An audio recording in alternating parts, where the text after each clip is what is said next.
And a very good evening, everybody. I'm John Cole. Due to COVID, the state of California shut down the college baseball season. A talented catcher named Brady Miles wasn't willing to give up on the sport he loves. This West Coast kid came north to North Dakota and did a great job for the Tetons over 2 seasons.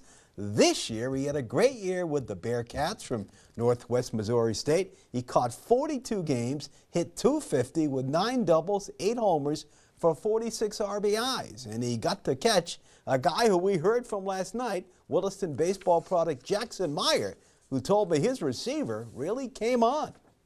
Brady Miles, Teton, your catcher, had a good year. Yeah, he really hit the ball well. Started to hit some home runs and stuff late, really got hot and kind of showed out towards the end. A great kid over 2 seasons.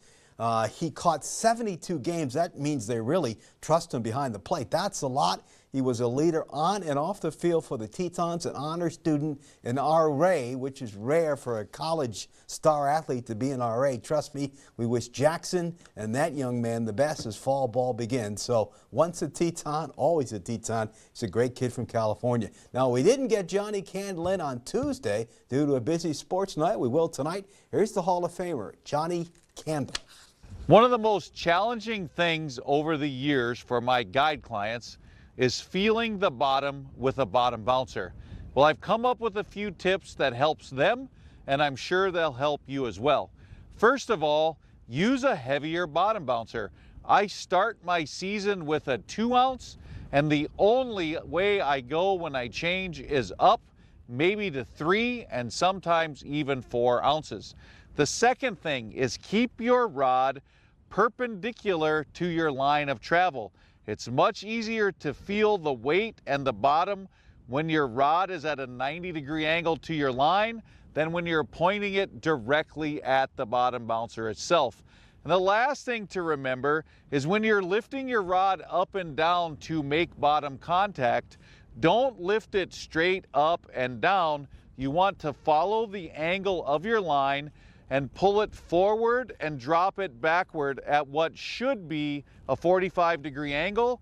And if you can't feel it, you should see the line go slack when your bottom bouncer makes bottom contact. Remember, folks, they call them bottom bouncers, not somewhere near the bottom bouncers. I'm Johnny Candle, and that's this week's Pros Pointer. Ah, yes, another good one from the Hall of Famer. Here we go. West Fargo, Central Plains.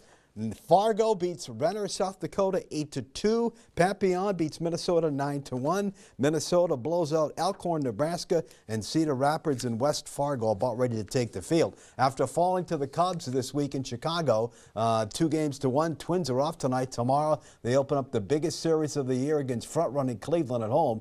They trail the Guards by 3.5 games, and their skipper says his club will be ready.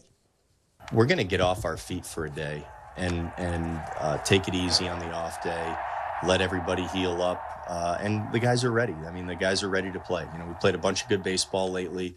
The way this series ended, it's not great, but our guys will be ready to play when Friday hits. All right, we certainly hope so. The action begins with a doubleheader. First ball game gets underway at 1:30. Let's take a timeout on First News at 6.